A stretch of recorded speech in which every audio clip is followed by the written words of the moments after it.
All right, got my sweet shark shirt on. Shot is framed. Let's go. Hello, my name is Colton River, and I'm an aspiring musician and music lover. And as I was going through my videos, I noticed I didn't really like my hi-hats in the mix. The hi-hats I'm using are these, the Mylonel Classics Custom Darks.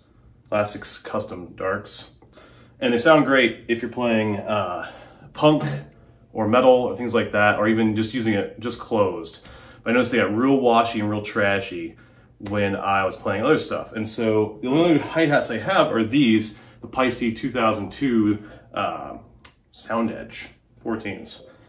And I bought these when I was just starting out on drums. I had no idea what to buy. I just basically Googled what's the best cymbals. And this is the one that was the most recorded, which I don't think is true. I think the Peisty signatures are. But I wanted to change these out, and I realized I don't really know what these cymbals like sound like, you know, because I used them for a little bit and I switched over to the Mylonels. So I decided I needed to research what those cymbals sounded the best for, what kind of genres they were used in. And so when I typed it into the search, a reverb video came up, and it was pick the best hi-hats for your sound. And the sound they recommended was 70s rock. And I thought, oh cool, I am running out of time to pick a theme for my 20-minute song this week anyway. I'll just do a 70s rock song, change out the hi-hats, and life will be good. But then I realized, while I can name a lot of 70s artists and a lot of 70s songs, I didn't really know what the elements of a 70s rock song were. And before I started writing and just blasted all my time on trying to figure that out, I should probably research it first. So I'm going to do that next, and then I'll do the song based on what I find out and try to just include the elements. So the theme will be 70s rock / 70s rock elements, I guess. And then I'm going to go into the normal style video where I write the song and then mix the song, and then you get to hear the song at the end. So thank you. Out. Next thing I had to do was, I was going to Google elements of 70s rock. Funk, soul, R&B, pop, hard rock, soft rock, and disco. Hip hop, song equipment. This isn't very good information. Let's try like, what are the elements maybe? What rock bands were popular in the 70s? Okay. Oh, Zeppelin. Oh, good. I'm a terrible drummer. Pink Floyd, Queen. So there's a lot of different variation that we can go with. Let's see, what bands were popular in the 70s? Let's go into that one. I said 70s rock, right? Zeppelin, Deep Purple, Queen, Nazareth, Black Sabbath, Alice Cooper, AC/DC, Blue Oyster Cult. Well, the Beatles broke up in the 70s too. The elements that I want to try to stick to are probably, so either like heavy OD or a fuzz style thing, pretty upbeat chords and tempos, big old monster drums. So I guess we'll just get started with that. I don't know. I'll try to make a song in a style like the Stones or Zeppelin or Boston. So probably gonna have a lot of power chords and a lot of just heavy OD. I don't know, I'm gonna mess. Oh, yeah, I can write a 70s rock song. I don't know anything about 70s rock. All right, so I got my tone down. It's gonna be this. And before I start writing, and the elements I looked up were OD. I liked this Telecaster sound a little bit better than my Strat for this. So I know I want to do some power chords. Imagine that. I didn't get my levels before I started. All right, getting levels again because I'm not a professional. I don't know what I'm doing. All those old 70s songs had a lot of, like, you know, stuff in them. So I thought, well, I'll just combine power chords and maybe some like single note runs, and so I'm just gonna try to write something like that. Last time I wrote just kind of like a single contiguous song. It wasn't a whole, like, there's a little bit of a break in it, but I'm gonna try to write verse, chorus kind of thing, and then maybe an outro. Oh, I forgot my headphones. All right. So in keeping with the spirit, we stay with A minor as our opening chord. Something like.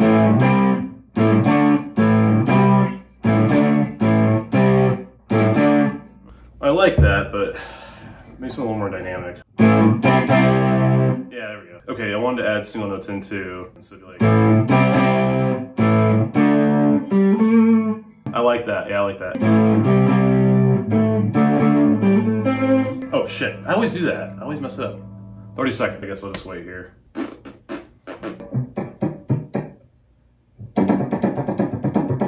And 30, okay. I want to write something different. Go higher. Yeah, with feeling. Okay, so yeah, okay, cool. So I'm gonna go ahead and pause that. That's 2 minutes, way faster than last time, and it actually sounds pretty cool, I think. Shit, do I remember it? I've got tons of time. I can do the bass next, a second guitar part or a lead if I want. Cool, that's great. I did write that part in 2 minutes, but I also have to write a chorus. So I gotta do that now. Come out of that piece, and I'm gonna go into straight power chords, kind of up-tempo-y, kind of happy. So let's go ahead and pull that back. All right, so something's gonna be, no. Better. Oh, fuck, I forgot the first part. Shit. Okay, so I got it, yeah. I don't want to write any more time on this, so this is what I'll do for the chorus. All right, here we go. I'm gonna try to record this. Hopefully I can get it in a couple takes. Here goes nothing. That's gonna have to, hang on. Let's try that again without a hoodie string hitting my guitar. Okay, so I did that really well until the very end. I don't know if I'm gonna try to re-record that or not.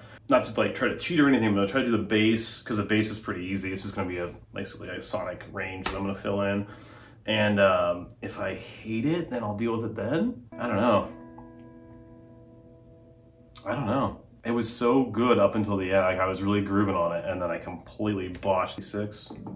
I'm gonna try to listen for that part where I messed up and see if the bass can overpower it. I'm just gonna play the bass to mirror the guitar line, because I'm not very good at bass, honestly. If it sounds like I overpowered it when I play the bass line, cool, I'll just leave it. If not, I may take a minute or two, whatever it is, to record it on the Strat as well. Another voice to it for another sound, to use that to overpower it. So I think that's probably the better idea. I hope I'm not wrong. So here's the bass. I'm actually really happy with that bass line. I think it sounds fine. Listen to that last part. I don't think the bass that I did overpowered it. So I am gonna record the Strat. I think with the Strat, I'm not going to do the lead lines. I'm just gonna do the chorus. Try to go from there. Hopefully it works. I'm not doing the leads. The leads with the bass sound like they're fine, I hope. They did when I was playing them live. So here goes. I forgot to record on the right thing. Go, bitch. Okay. That might actually have done it. I think I've provided enough material with this and a different voicing. It won't sound off in the mix, hopefully. So next part's drums. I'm only at 11 minutes right now, 10:59:82. Quick write on the drums. I'm gonna just kind of try a couple things. I'm gonna do one playthrough with it, try a couple things, see which ones I like, and then take those elements and run with. Do that real quick here. All right, starting now.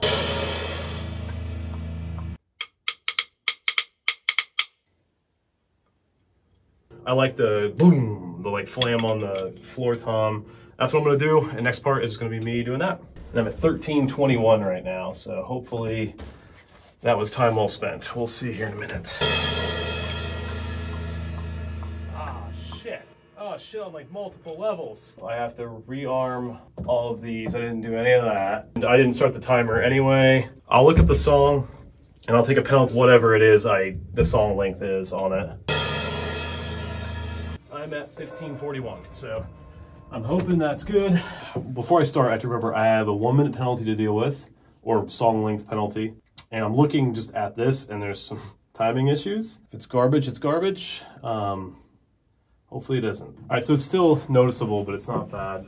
So the first thing I'm gonna do is cut off the audio at the end of these things here. I think I need to do the same for the Tele guitar. We're at 18, I'm basically over now. Okay, let's bring all that back out, actually. The overheads especially are the ones I'm worried about, so that's fine. That's cool. It kind of has that independent feel to it. All right, now I need to EQ and compress this real quick.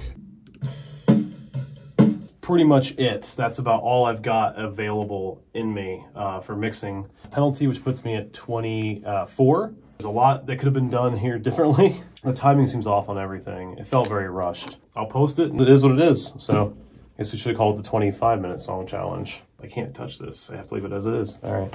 Lesson I learned. I don't like those hi-hats. Everything sounds bright as shit in this mix. Hopefully this isn't terrible. If I did anything wrong, of course, let me know. And thank you for watching.